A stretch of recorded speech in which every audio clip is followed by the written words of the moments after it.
President Trump holding a big, beautiful cabinet meeting, and he had plenty to gloat about. Watch here.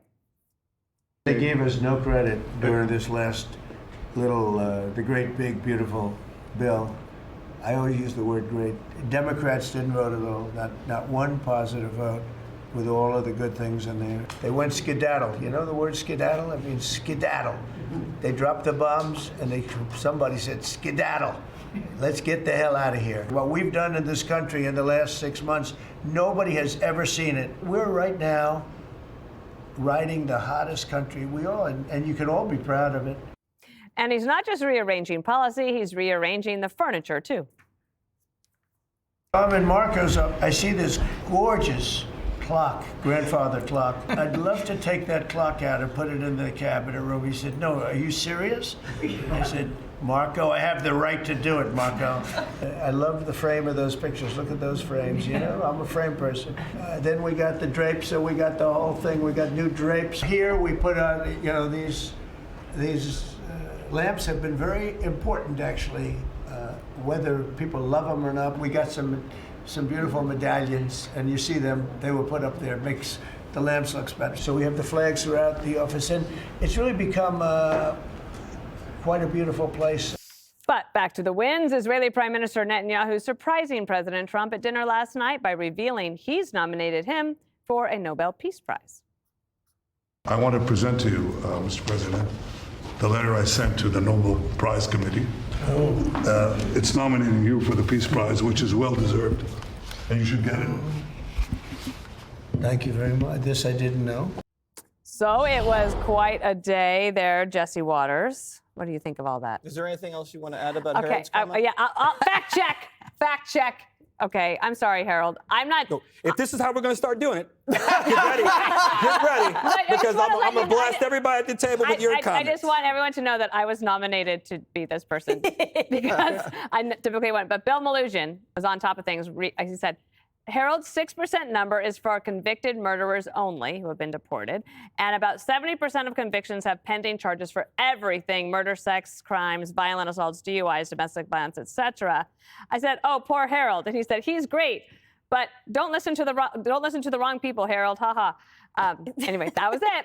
I just want everybody to know we have set a precedent on the 5 for fact checking. Okay. I'm going to do mine you too. can be my guest, Harold. But just remember, Harold, that I was nominated to deliver the message. Okay, back to the big, beautiful bill, the cabinet meeting, and all the things, Jesse. Was that a cabinet meeting or HGTV? A little bit of both, you know? Because I felt like I was reading. I went away for 2 hours. I came back. It was still going. I mean, I learned a lot, like Architectural Digest, which I had a subscription to. Did you guys know that that's what a medallion was? The thing that attaches the light fixture to the ceiling is a medallion. Next dinner party I host in my house, I'm going to point out the medallion in my dining room and just watch people bask in my big, beautiful brain. Is that what we're calling it? No.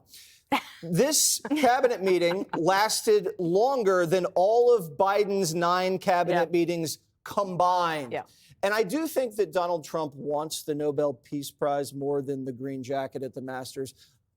He's almost like campaigning for it like it's an Academy Award. You know how actors and directors like campaign for that? And that's fine. It's good to have goals, but he is bringing people together. When these countries fight, he comes in, he's like, break it up. And then he announces the truth on Truth Social, and he wants everybody to get along. And then we also want their minerals, because I think we got minerals out of the Congo deal. But the big white whale is Ukraine and Russia. Now, the problem is Trump has admitted that Putin's dragging him along, and now we're just still sending defensive weapons to the Ukrainians. So we're back to square one. All we got was the minerals. So that is really the big ticket item there. All right, Harold Ford Jr., let me give you the floor. So I think we've gotten more than minerals out of the Ukraine-Russia thing. Think about this. We spend $1 trillion a year roughly in the country on defense. If you look at what President Trump, I think he's exaggerated the number, but he says we've spent $250 billion over 3 years in Ukraine. That's $250 billion. I'll round it up to 300 out of $3 trillion that we spent in defense. And we've done 3 things. Number one, we have protected Ukrainians help protect Ukrainians by them fighting themselves from Russia. We've exposed Russia for not having the military that they say that they have. And 3, we got NATO now to spend 5% of their GDP on defense. A lot has come out of this, and if we're able to strike a rare earth minerals deal with Ukraine, where we're able to extract over the next 10, 20 years, $3 to $4 trillion of that, we reduce our reliance on China, we strengthen our standing in Europe, and we expose Russia and Putin You're for leaving being one thing out. For being, let me just finish. You're my leaving point. out the Peace Prize. And so, but if he does this, Jesse, I will go over with you, because I know you're going to go over if he gets the Peace Prize. I'll be the first to clap for him in every which way. You said it well. The Israeli Hamas matter. We need to figure out ways to get those hostages home and get it into it. But it's Ukraine and Russia that will win him. If he brings an end to that will win him the Peace Prize. And you know what? He will deserve it if he's able to do it. A lot of the cabinet meeting, Emily, was about the big, beautiful bill. And now the follow-through is the cabinet's job. The president needs to deal with all the things that have just been mentioned on foreign policy and be the quarterback of this. But now the cabinet can go out, take the show on the road, and try to rebrand the bill, not with a different name, but just to make sure people understand what's in it for them in their local media. And that's what it seemed like today was. It was talking about sort of short-term accomplishments, but also absolutely that investment of the long-term resources and deliverables. I mean, I thought there are a few points that I thought in my 100 pages that I thought were really salient. So when Secretary Rollins talked about meeting this morning at the USDA, she said with 4 cabinet officials and 5 governors, unprecedented. And she said, because we recognize that farming and farmland is a matter of national security, not just protecting the farmers. And when the president was talking about Administrator Lee Zeldin, he said he's probably the most important guy in the room because he's helping us get all of these permits and all of these deregulation. And they talked about the massive amount that American taxpayers have been paying because they paid for the subsidies and then they paid for the high cost of electricity in the subsidies. That was Energy Secretary Chris Wright. The list went on. Special Envoy Steve Witkoff talking about getting back 10 live hostages and the remains of 9 deceased potentially by the end of this week, in addition to a ceasefire.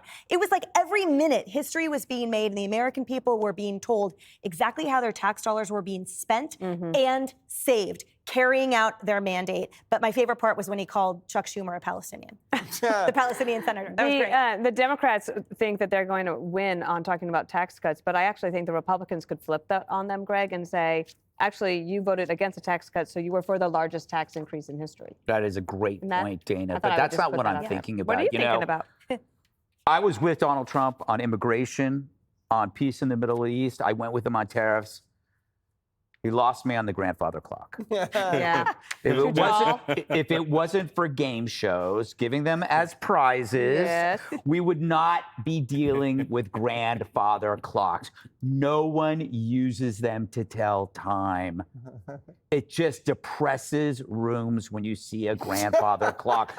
Have you ever walked into a hotel and there's a grandfather clock and you go, why are we here? Yeah. It's not good. It's not good. And you can never really tell what time it is.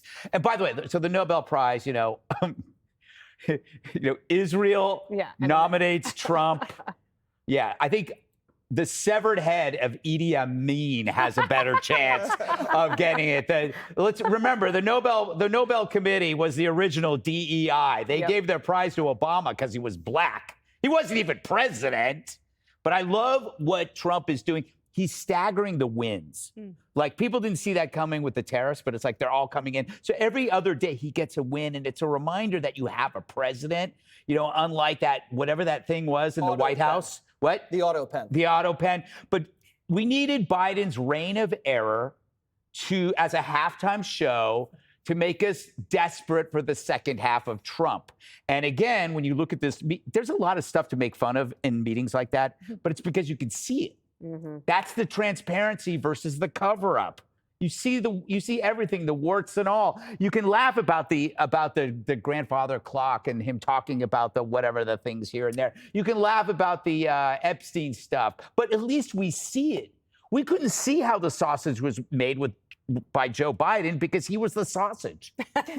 Greg, if Joe Biden had pointed to a grandfather clock, what would you have said on the 5 about that? If Joe Biden said, look at that grandfather clock, I like it. Look at the thing on the roof, you'd have laughed at him. I would have said, I would. That's what I'm doing now. No, I know. Just say you're being consistent. But see, Joe Biden would think that's a real grandfather. Well, look at that wooden man. Was that John Kerry? What's John Kerry doing in here? Oh, Hunter, more Coke, please. It does look like John Kerry.